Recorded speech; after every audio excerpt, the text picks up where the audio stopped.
Jazdím na koni, tak cítim neskutočnú voľnosť a najkrajšie je to, že keď si už človek na toho svojho vlastného konia zvykne, tak cíti aj neskutočné puto.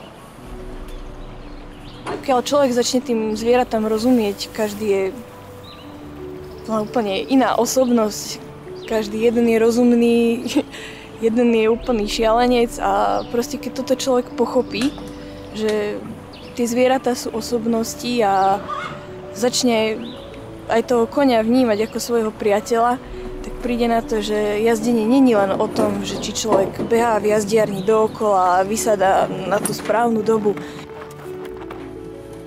Jazdím vyše 20 rokov a možno keby, že sa na mňa pozerá nejaký odborník z nejakej jazdeckej školy, tak mi povie, že jazdiť vôbec neviem.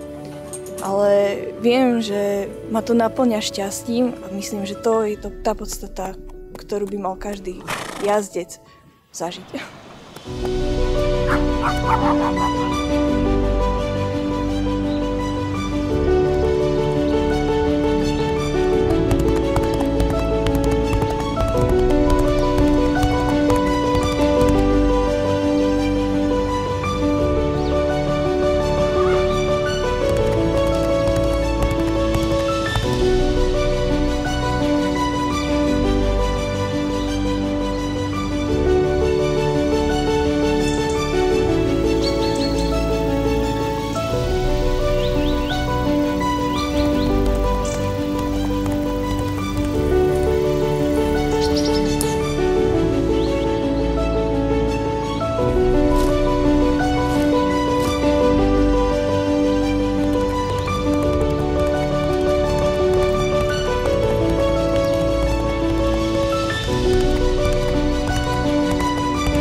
Sú to osobnosti, samozrejme, všetko, každý živý tvorí osobnosť nejak, ale sa ju netreba snažiť zdeptať.